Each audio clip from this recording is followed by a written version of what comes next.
My Chinese name is Chen Liyu. English name is Joyce. My student number is 26. I'm freshman at NCUE. Why Thinking You're Ugly is Bad for You by Meaghan Ramsey. This is my niece, Stella. She's just turned 1 and started to walk, and she's walking in that really cool way that 1-year-olds do, a kind of teetering. My body's moving too fast for my legs kind of way. It is absolutely gorgeous. And one of her favorite things to do at the moment is to stare at herself in the mirror. She absolutely loves her reflection. She giggles and squeals, and gives herself these big, wet kisses. It's beautiful. Apparently, all of her friends do this, and my mom tells me that I used to do this. And it got me thinking, when did I stop doing this? When is it suddenly not okay to love the way that we look? Because apparently we don't. 10,000 people every month Google, "Am I ugly?" This is Faye. Faye is 13, and she lives in Denver. And like any teenager, she just wants to be liked and to fit in. It's Sunday night. She's getting ready for the week ahead at school, and she's slightly dreading it. And she's a bit confused because despite her mom telling her all the time that she is beautiful, every day at school, someone tells her that she's ugly. Because of the difference between what her mom tells her and what her friends at schools or her peers at school are telling her, she doesn't know who to believe. So she takes a video of herself. She posts it to YouTube, and she asks people to please leave a comment. Am I pretty or am I ugly? Well, so far, Phil has received over 13,000 comments. Some of them are so nasty, they don't bear thinking about. This is an average, healthy-looking teenager girl receiving this feedback at one of the most emotionally vulnerable times in her life. Thousands of people are posting videos like this, mostly teenager girls, reaching out in this way. But what's leading them to do this? Well, today's teenagers are really alone. They are under pressure to be online and available at all times. Talking, messaging, liking, commenting, sharing, posting. It never ends. Never before have we been so connected, so continuously, so instantaneously, so young. And as one mom told me, it's like there's a party in their bedroom every night. There's simply no privacy, and the social pressures that go along with that are relentless.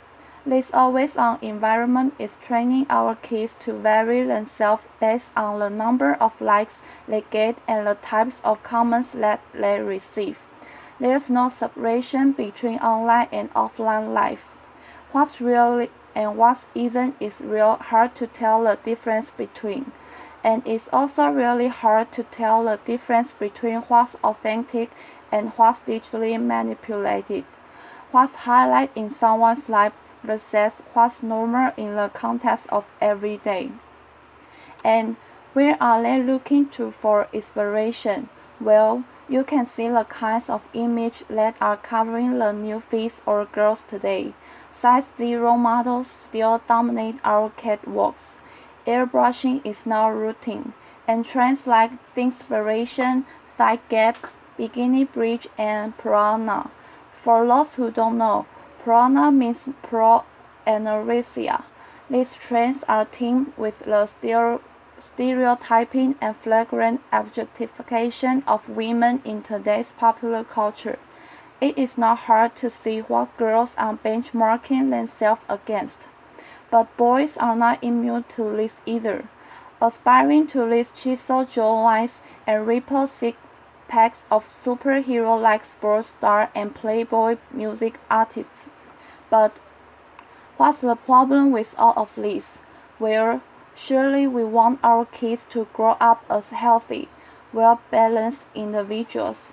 But in an image-obsessed culture, We were training our kids to spend more time and mental effort on their appearance at the expense of all of the other aspects of their identities.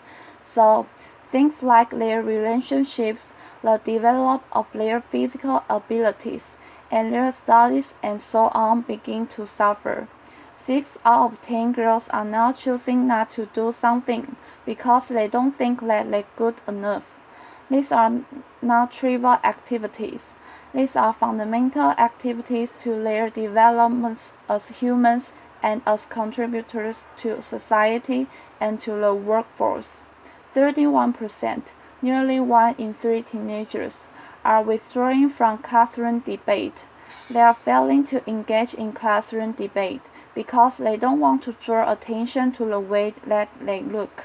1 in 5 are not showing up to class at all on days when they don't feel good about it. And when it comes to exams, if you don't think you look good enough, specifically you don't think you are thin enough, you will score a lower grade point average than your peers who are not concerned with this.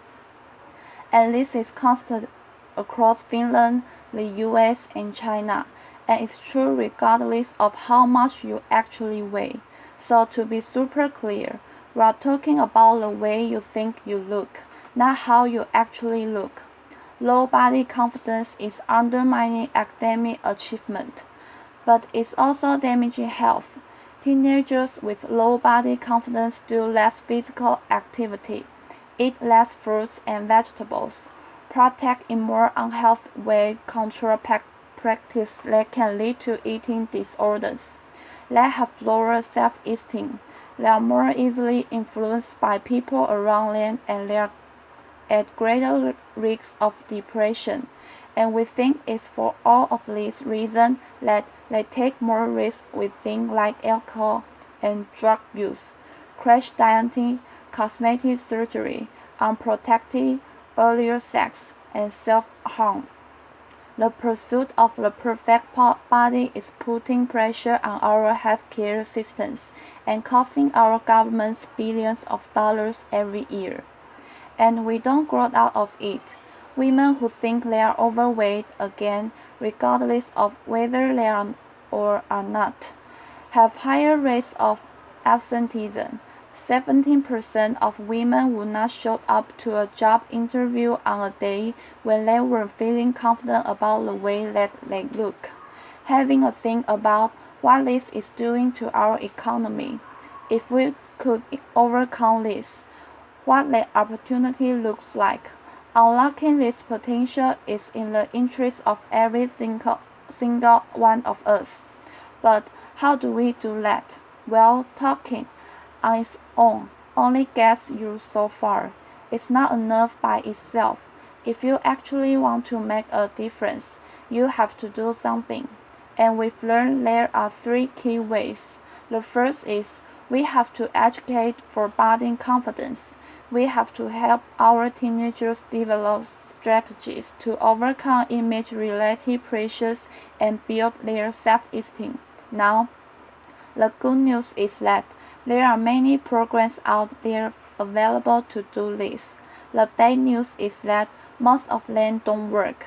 I was shocked to learn that many well-meaning programs are inadvertently actually making the situation worse. So we need to make damn sure that the programs that our kids are receiving are not only having a positive impact, but having a lasting impact as well. And the research shows that the best programs address 6 key areas. The first is the influence of family, friends, and relationships. The second is media and celebrity culture, learn how to handle teasing and bullying. The way we compete and compare with one another based on looks, talking about appearance. Some people call this body talk or fat talk. And finally, the foundations of respecting and looking after yourself. These 6 things are crucial starting points for anyone serious about delivering body confidence education that works. And education is critical. But tackling this problem is going to require each and every one of us to step up and be better role models for the women and girls in our own lives, challenging the status quo of how women are seen and talked about in our circles.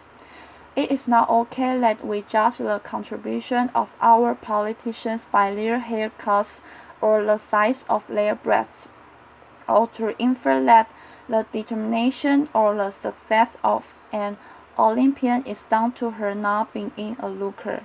We need to start judging people by what they do, not what they look like. We can all start by taking responsibility for the types of pictures and comments that we post on our own social networks. We can compliment people based on their effort or their actions and not on their appearance. And let me ask you, when was the last time that you kissed a mirror?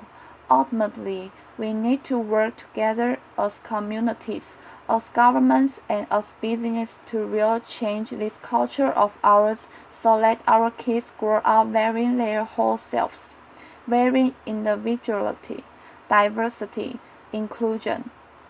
We need to put the people that are making a real difference on our pedestals, making a difference in the real world, giving them the airtime, because only then will we create a different world, a world where our kids are free to become the best versions of themselves, where the way they think they look never holds them back from being who they are or achieving what they want in life. Think about what this might mean for someone in your life. Who have you got in mind? Is it your wife, your sister, your daughter, your niece, your friend? It could just be the woman a couple of seats away from you today. What would it mean for her if she were freed from the voice of her inner critic, nagging her to have longer legs, thinner thighs, smaller stomach, shorter feet? What could it mean for her if we overcame this and unlock her potential in that way? Right now, our culture's obsession with image is holding us all back. But let's show our kids the truth. Let's show them that the way you look is just one part of your identity, and that the truth is we love them for who they are and what they do and how they make us feel. Let's build self-esteem into our school curriculums. Let's each and every one of us change the way we talk and compare ourselves to other people.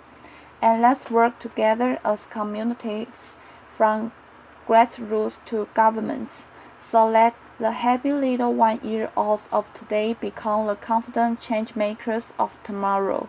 Let's do this. Applause.